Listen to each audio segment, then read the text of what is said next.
taking Tylenol is not good. This week, Trump claimed without evidence that autism is linked to acetaminophen use during pregnancy. As research budgets are slashed, brace for more bad science to come. From WNYC in New York, this is On the Media. I'm Brooke Gladstone. And I'm Micah Loewinger. Also on this week's show, what happens when the war on drugs combines with the war on terror? The line that's been coming out of the administration is that drugs are a serious national security threat to the United States and that therefore anyone bringing drugs into the U.S. is a legitimate target. Plus, at Charlie Kirk's funeral, we saw how a certain strand of Christianity has become enmeshed with the Trump administration's goals. For Charlie, we must remember that he is a hero to the United States of America and he is a martyr for the Christian faith. It's all coming up after this. From WNYC in New York, this is On the Media. I'm Micah Loewinger. And I'm Brooke Gladstone. First, a quick follow-up on last week's big health scare / news. Taking Tylenol is not good.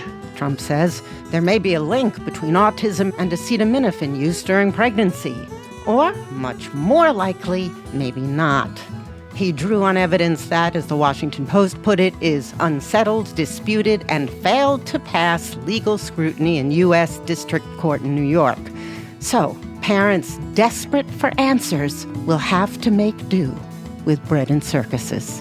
Like Trump's currently baseless warning about Tylenol, which follows a promise that Health Secretary Robert F. Kennedy made back in April. By September, we will know what has caused the autism epidemic. And we're going to announce a series of new studies to identify precisely what the environmental toxins are that are causing it. This has not been done before. It's so frustrating. We have been doing that research. I had been doing that research for 20 years. Erin McCandless, then a research epidemiologist at the CDC and the National Institute for Occupational Safety and Health, heard RFK Jr. say that on the radio just as she was finishing up a study on the links between environmental pollution and autism.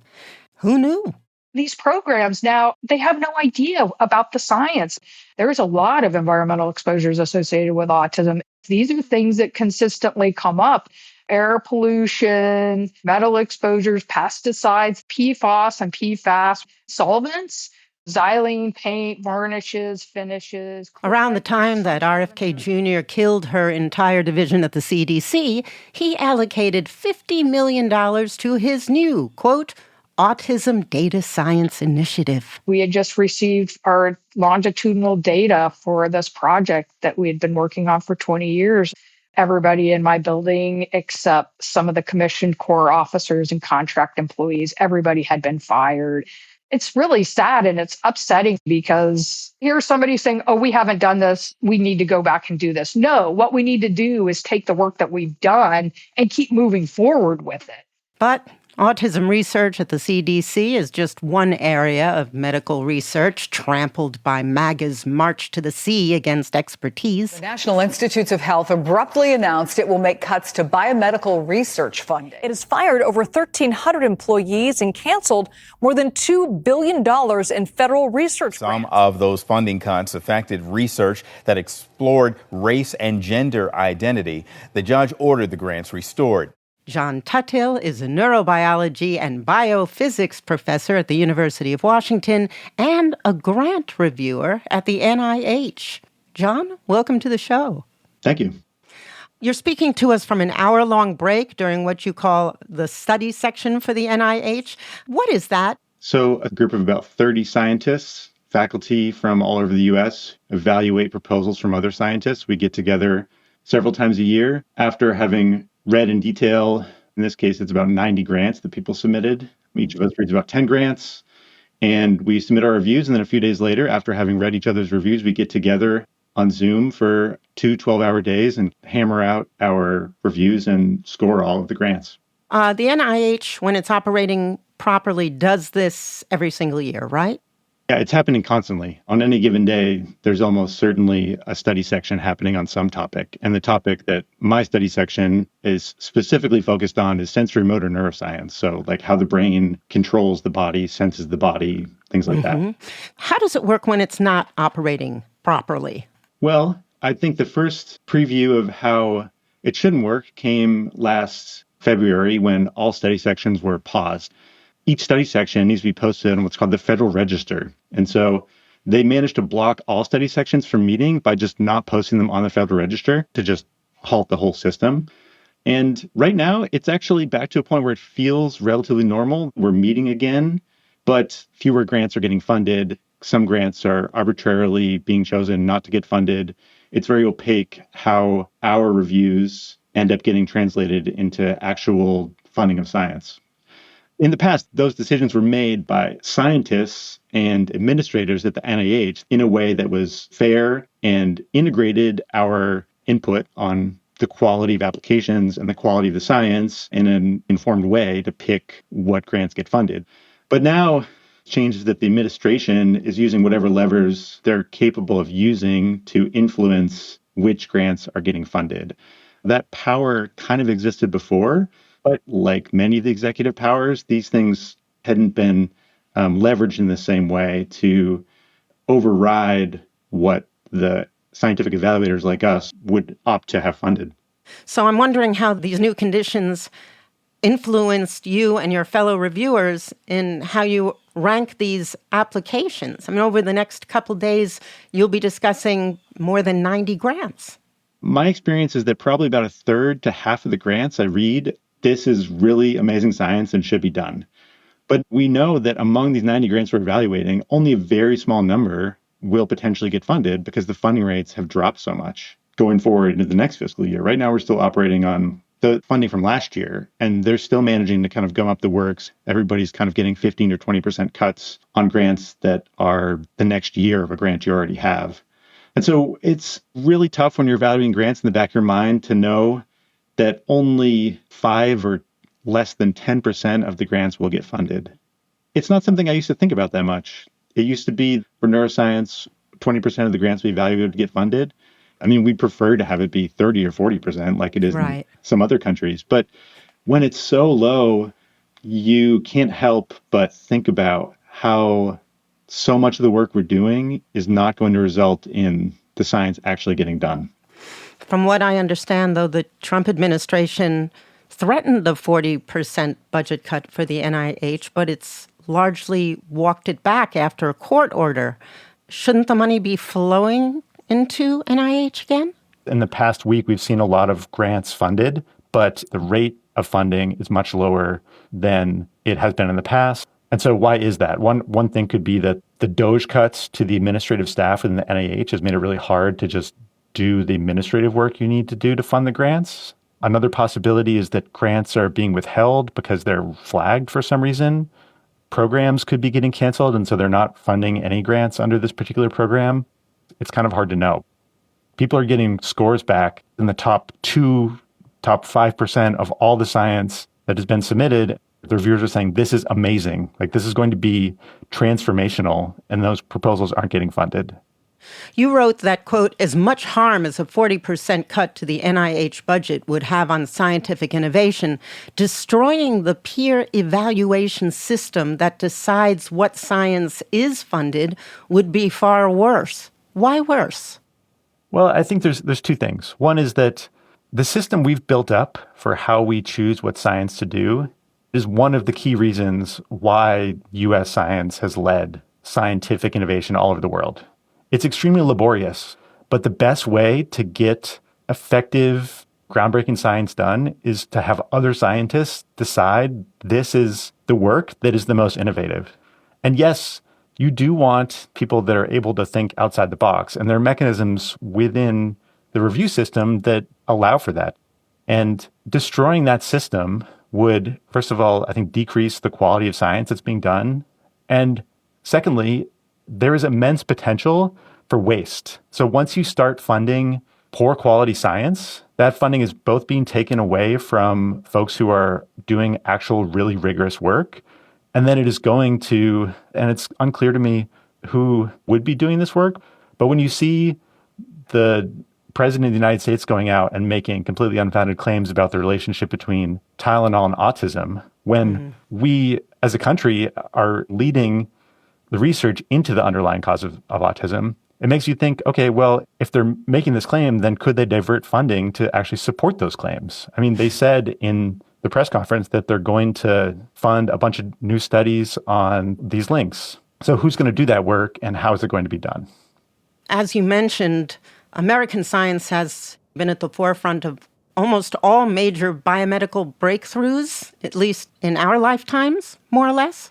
So there was amazing news this week that the first gene therapy to cure Huntington's has worked. How did that wend its way through the NIH?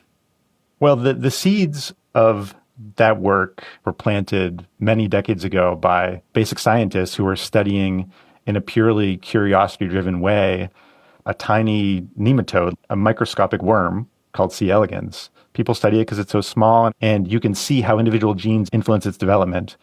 And so there was a scientist who was just trying to solve this puzzle of how this particular sequence of DNA affected the development of the worm, which led to the discovery of these microRNAs, which were initially just fascinating that these exist.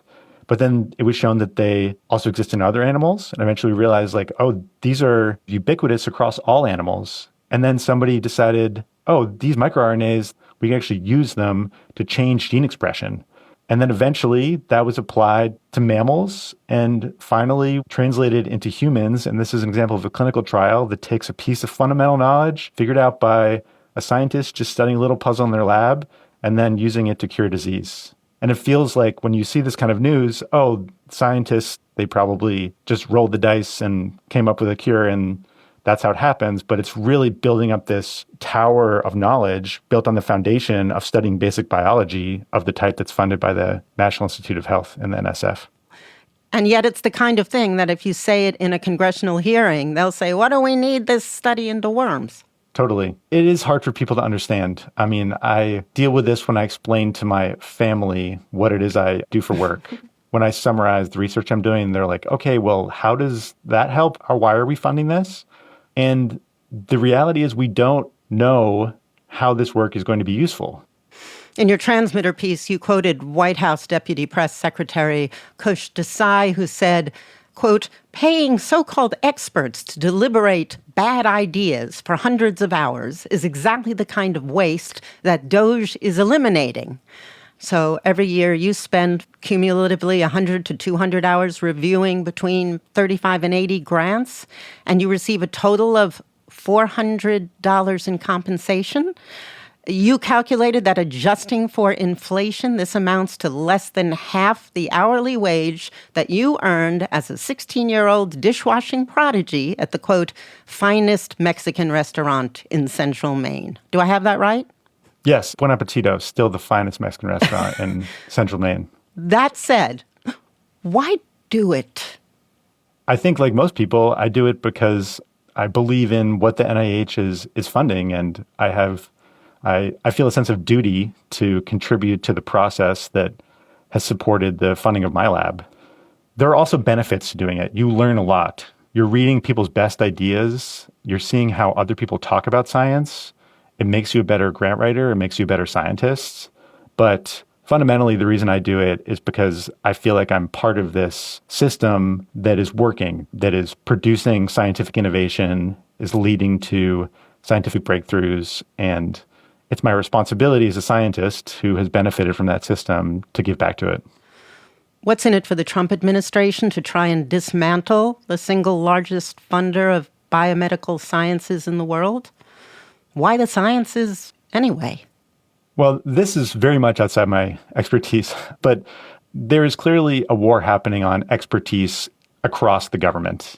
And we are in some ways the epitome of expertise. We claim to have some authority and knowledge about how biological systems are working that is more valuable than the average person on the street. I just think that is something that the Trump administration generally seems to view not as a positive. that kind of expertise is being drained from our government generally. And the NIH is a bunch of pin-headed experts, scientists like me. We study these really niche topics and become experts on them, and then hope that someday somebody calls us up and asks how, like, a fruit fly's brain keeps track of where its body is, which is the research I do. But for the most part, we're just working on our little puzzles in our lab and hoping that someday it has some benefit for the world. And in that way, you develop expertise, and that kind of expertise is no longer welcome. John, I know you have to run and rejoin your cadre of overpaid pinheads to review more grants, so thank you very much. All right, thanks, Brooke. John Tuthill is a professor of neurobiology and biophysics at the University of Washington and a grant reviewer for the National Institutes of Health. Coming up, what happens when the war on drugs meets the war on terror? This is On the Media.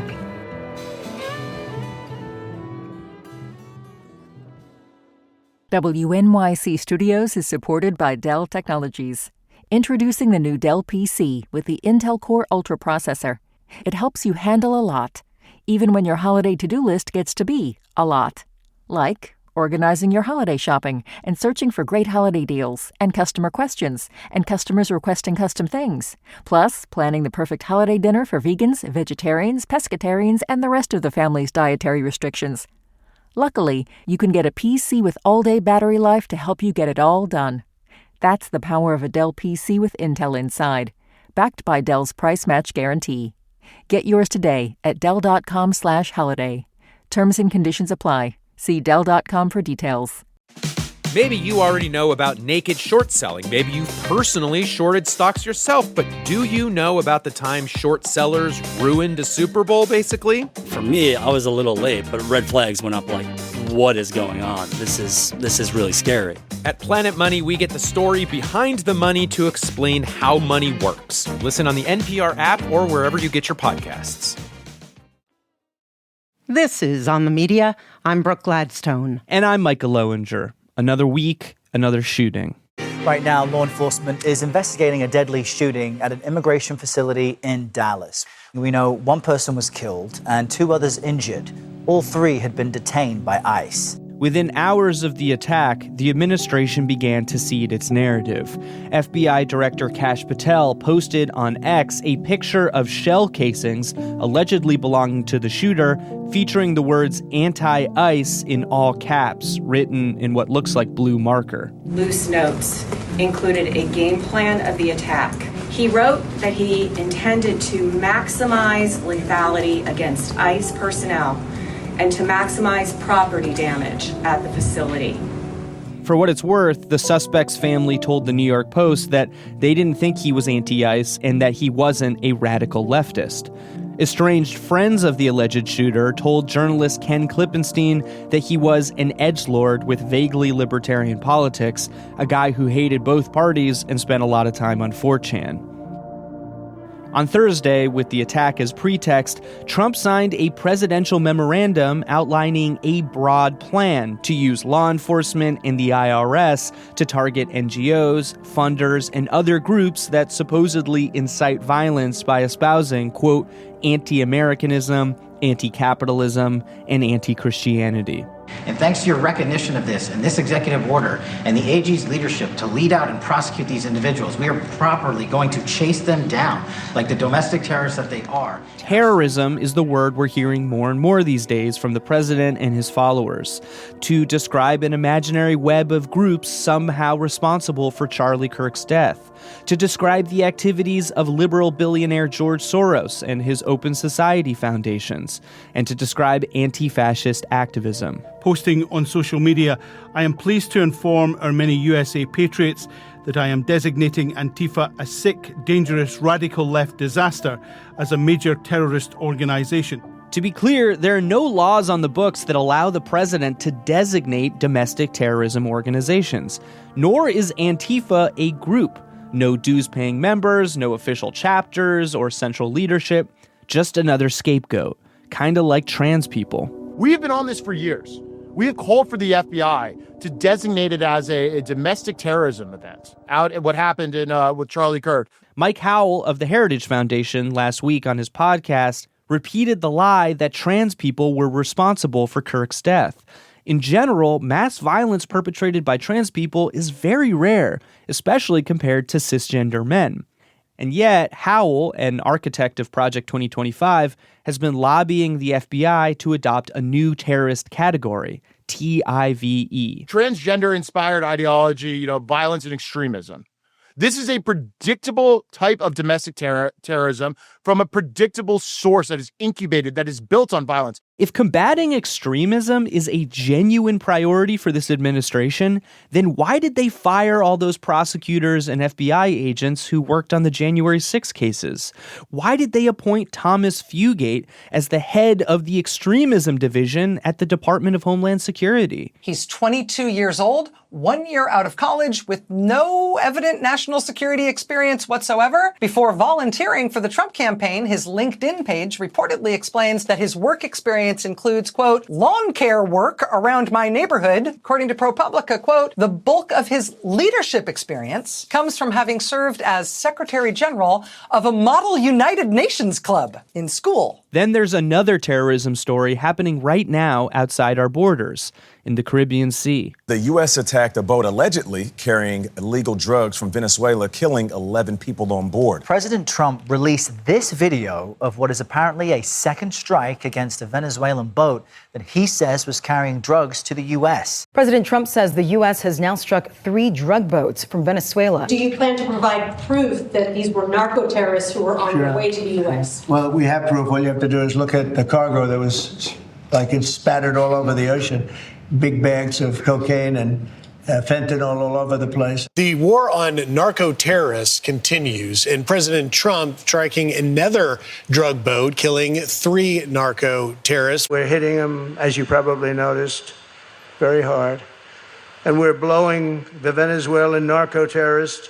We're blowing them the hell out of the water. At time of recording, the Navy has blown up 4 boats this month, an extreme departure from basic due process and adherence to international humanitarian law. In the case of the first strike, the Trump administration says that the crew of the boat were members of Tren de Aragua, which is a Venezuelan, formerly prison gang that they've designated as a foreign terrorist organization. Joshua Keating is a senior correspondent at Vox. He recently wrote about the dangers of combining the war on drugs with the war on terror. They haven't provided any evidence that it was Tren de Aragua. And, experts I've talked to are pretty skeptical about this story, pointing out Tren de Aragua has no history of transnational drug trafficking. It's more known for, extorting people in the areas that it controls, maybe a little local drug dealing, but, not this kind of speedboats on the high seas, Pablo Escobar sort of drug trafficking that we're talking about here. You quote Anna Kelly, a White House spokesperson, saying that first strike in early September was taken in, quote, defense of vital U.S. national interests and in the collective self-defense of other nations. Mm-hmm. What exactly were we defending against? Right. So this is basically the White House trying to make the legal case for taking these strikes. And the line that's been coming out of the administration is that, drugs are a serious national security threat to the United States and that therefore, anyone bringing drugs into the U.S. is a legitimate target. That's just not true. There's sort of no precedent for treating narcotics that way. This is a law enforcement matter.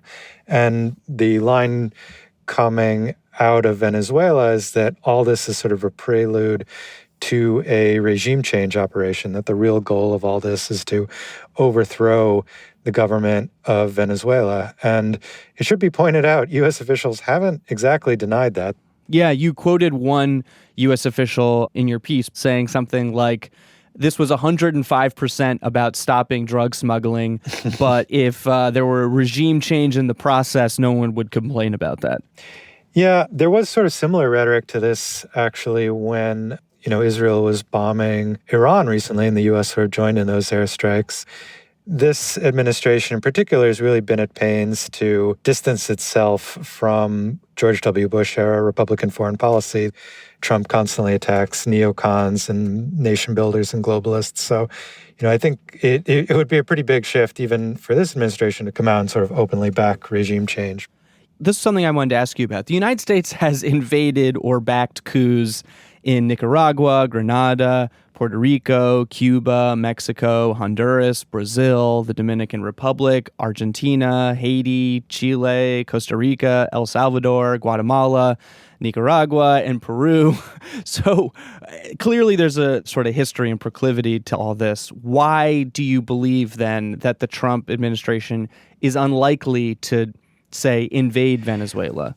If you look at the Trump administration's foreign policy, they're not actually averse to using military force, as we've seen in Yemen and Iran and several other places. But I think there is a resistance to getting bogged down in prolonged ground operations. And so if Trump could be convinced that it's always a risky activity to try to get in his head, but if he were convinced that there were a way to sort of do this with minimal cost, minimal risk of quagmire, maybe that would happen. But what we could see are sort of targeted, drone strikes or missile strikes against, criminal targets on Venezuelan territory, which would be, for a variety of reasons, pretty destabilizing for the political situation in Venezuela. But I think that's sort of different than some of the examples you were talking about.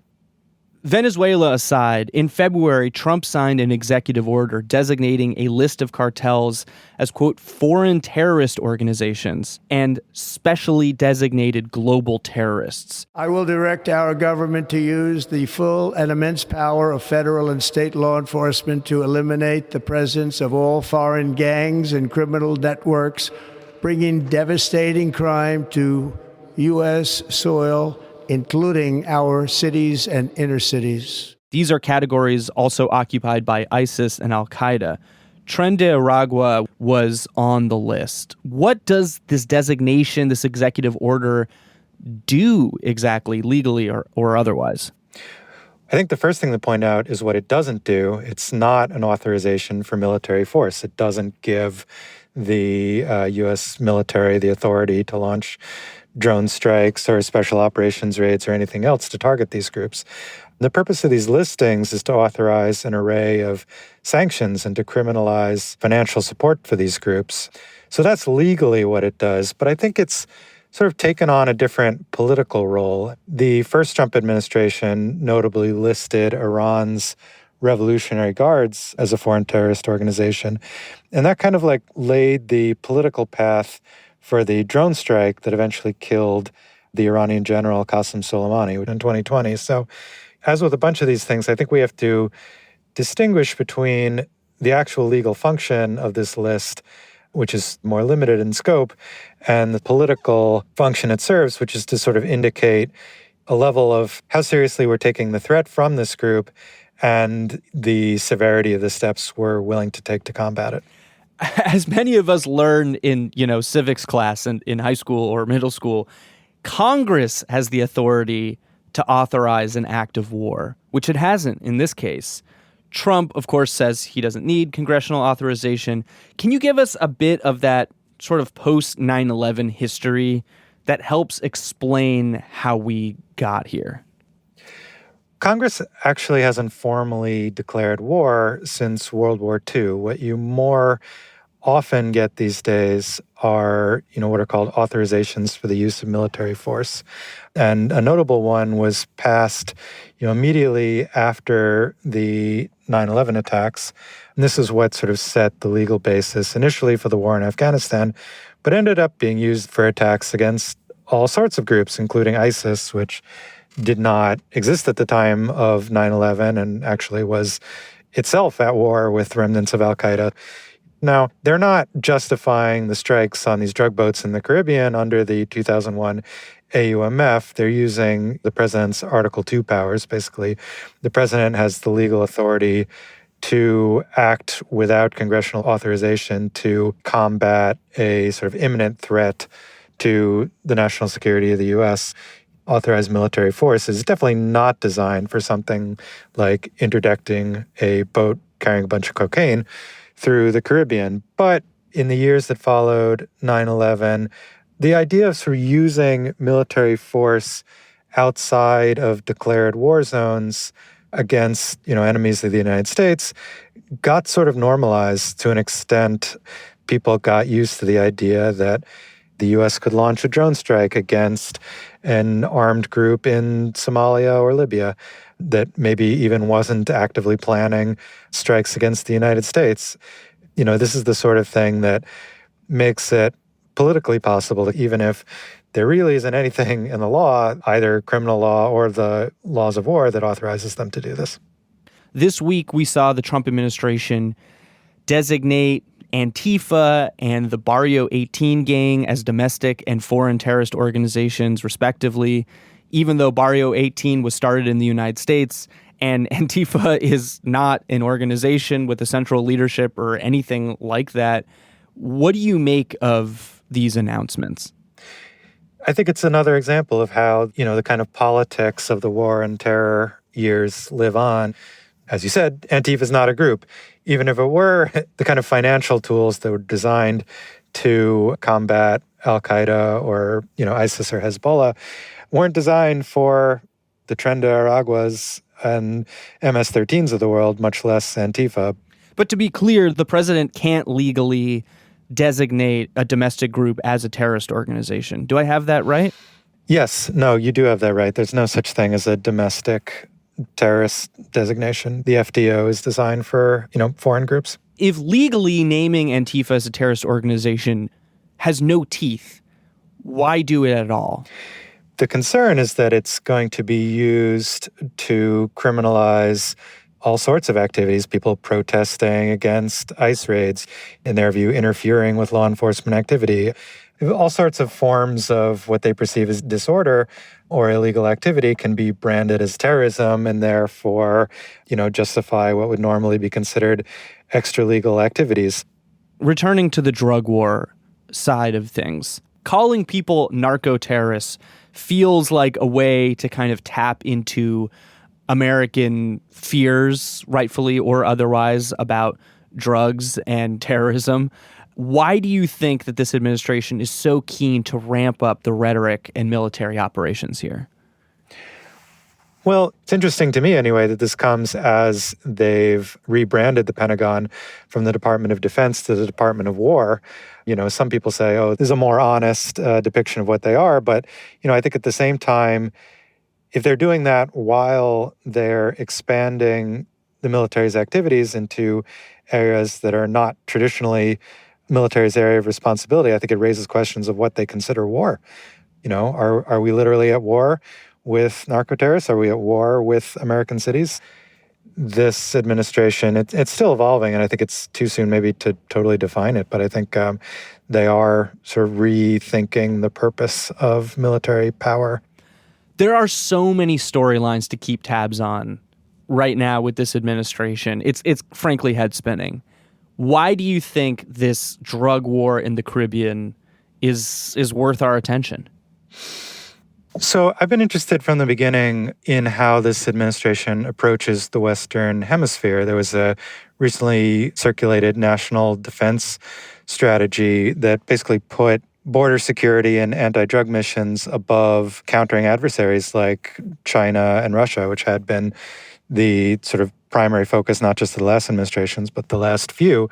In fact, Mike Waltz, the former national security advisor, who's now UN ambassador, sort of described their approach as Monroe 2.0, for referring to the Monroe Doctrine. And, I think if you see the sort of threats against the Maduro regime, military operations in the Caribbean, the sort of ongoing threat of the U.S. using military force against cartel targets on Mexican soil, the sort of sanctions policy against the Brazilian government to punish them for the treatment of the former President Bolsonaro, Trump's ally, and their sort of close relationship and the sort of discussion of bailing out the government of Milei in Argentina. I think we see a remarkably sort of hands-on policy from this administration towards the Western Hemisphere. And it's sort of ironic. It's sort of a long-time theme you hear in Washington policy circles that the U.S. has sort of neglected its backyard and that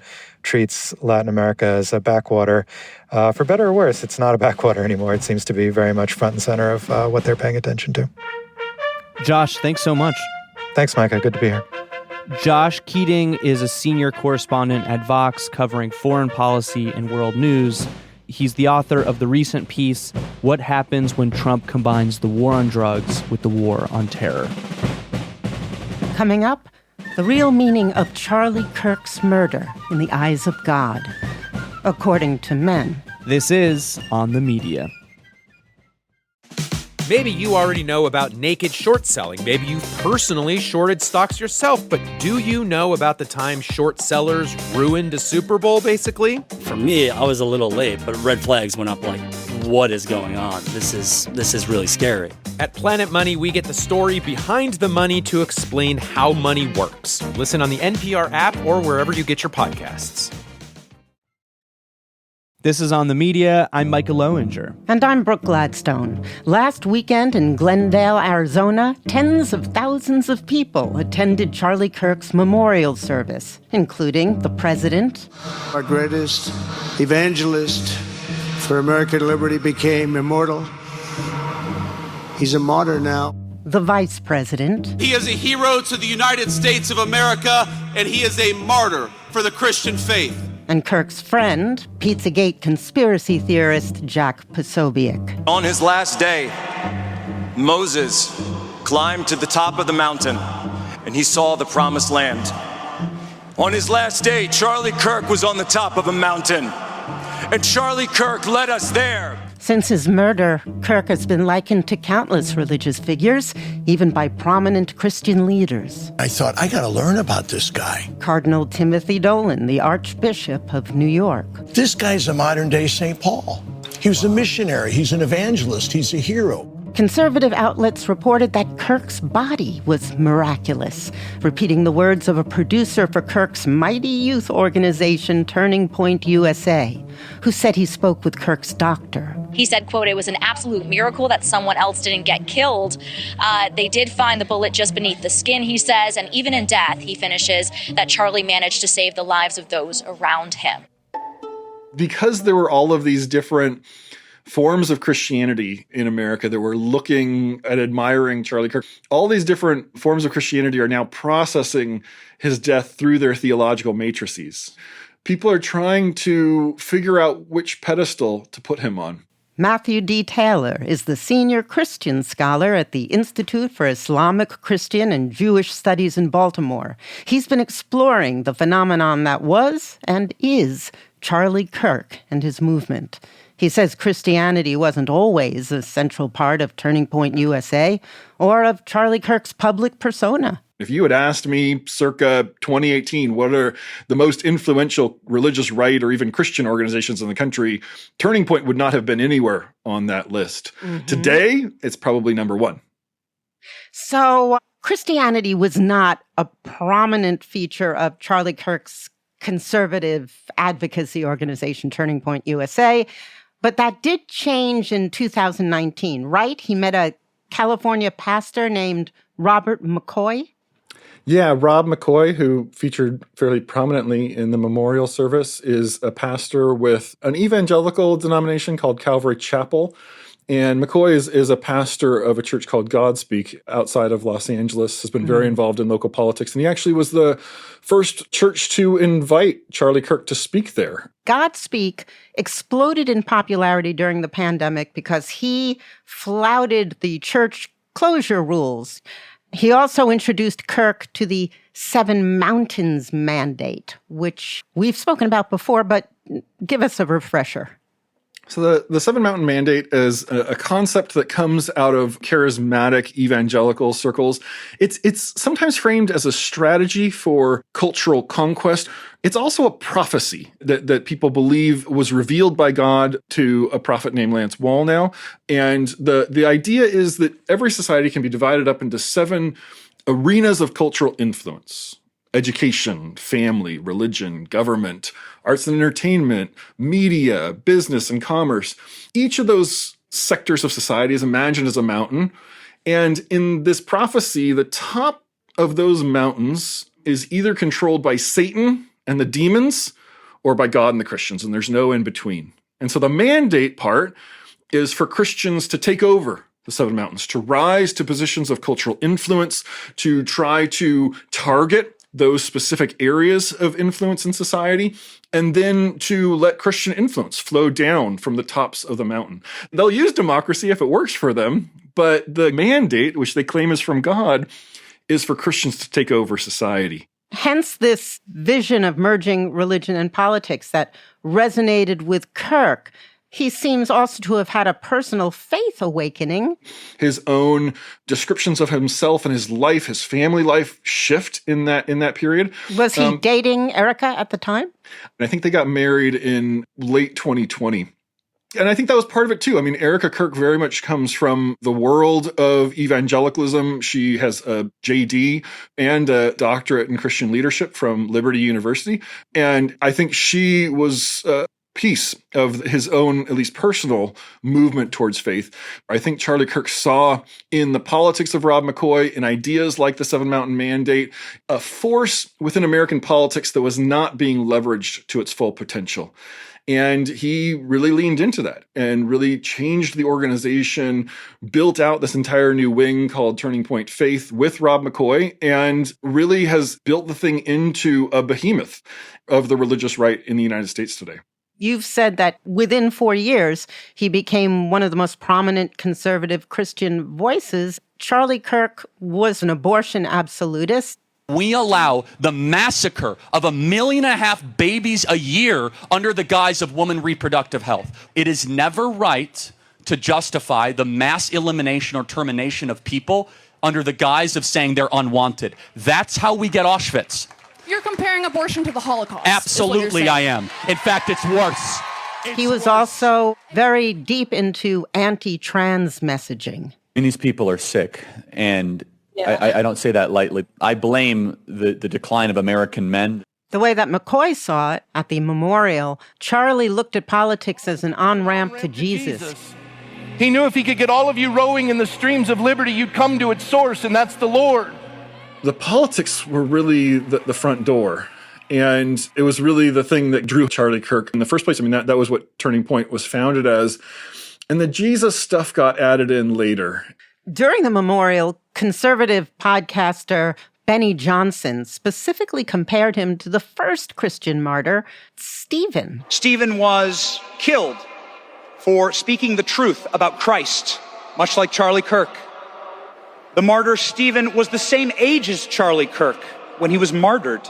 At his martyrdom, Stephen gives a very famous speech in the book of Acts, chapter 7. It was one of the first kind of full-fledged presentations of the Christian gospel after the resurrection of Jesus. About what year was this, roughly? Probably in the late 30s CE. Shortly after the death of Jesus, right? The church is just beginning to congeal in Jerusalem. And then Stephen's death is at the hands of the Jewish authorities in Jerusalem. But the Apostle Paul is actually a participant in Stephen's execution.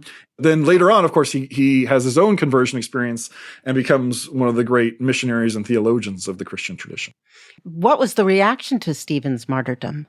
The Christian church was obviously devastated by this, but it also, Stephen's death is seen as a spur for the growth of the early church. And so you can see how, for these folks who want to see Charlie Kirk's death as an example of an articulate young Christian cut down in the prime of his life, but who then becomes a spur for revival, the comparison almost makes itself.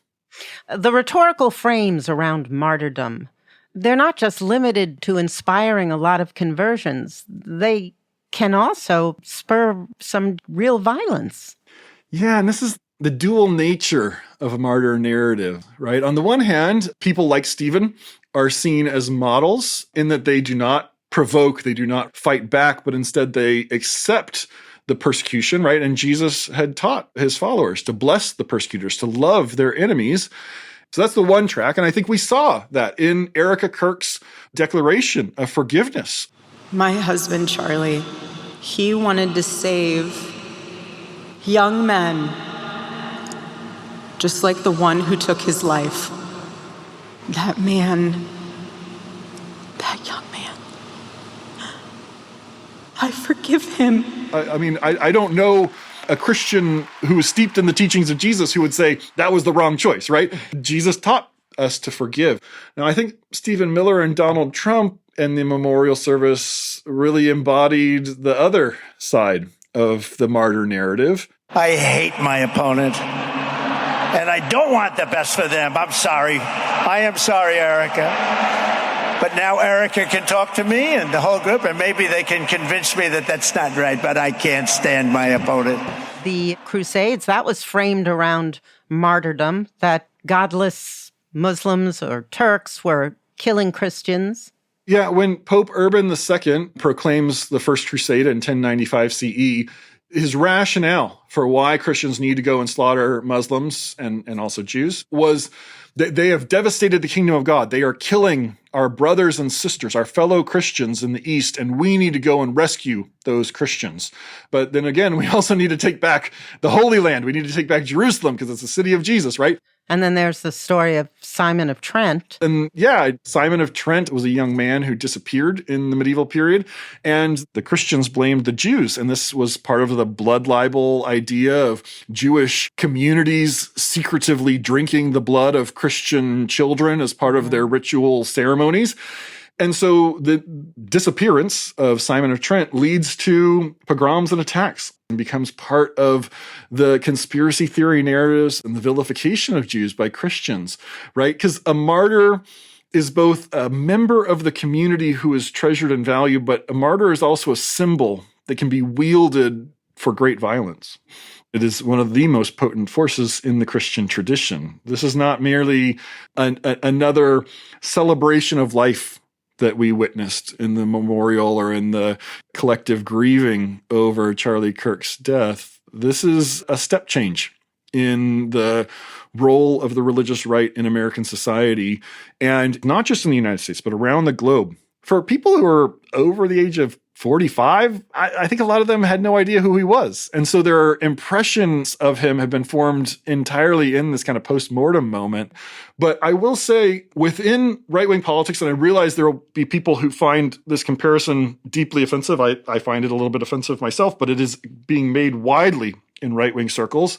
They've actually talked about the death of Charlie Kirk as having a similar effect on the global right-wing discourse that the death of George Floyd had on the global left-wing discourse. Benny Johnson goes on to say that God establishes the rulers of nations. In the audience right now, there are rulers of our land. The State Department, the Department of War, the Department of Justice, the Chief Executive. God has instituted them. And what does the Apostle Paul in Romans say about a godly leadership? Rulers wield the sword for the protection of good men and for the terror of evil men. May we pray that our rulers here, rightfully instituted and given power by our God, wield the sword for the terror of evil men in our nation. Well, I mean, I don't think anybody summarized the dual martyr narratives better than Benny Johnson in that service, right? That on the one hand, Charlie Kirk could be an innocent Stephen, but then, right, the turn is now the godly government needs to go after our enemies.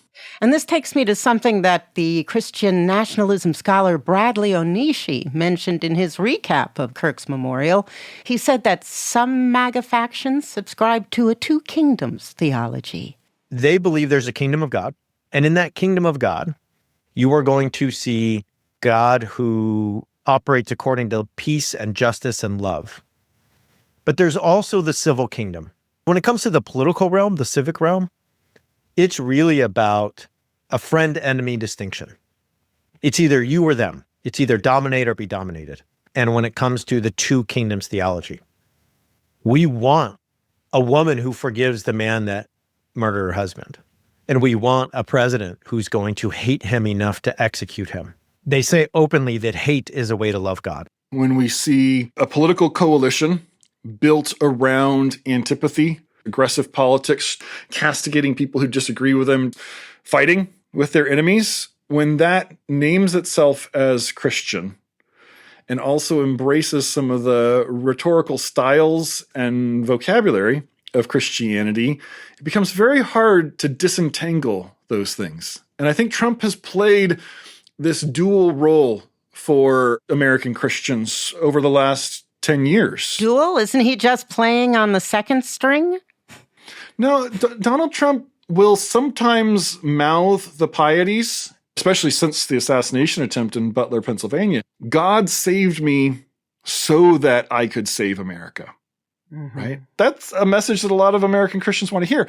But that's also not about Jesus, right? And so Trump can present himself as a Christian, but he does not always conform to Christian morality. And the Christians give him a pass because they want to say, well, he's the one God has put in office. He is there to punish our enemies. So we can say that we love our enemies and celebrate their demise at Donald Trump's hands. It's very difficult in a democracy when narratives that are not shared by everyone are declared sacred, untouchable, and holy.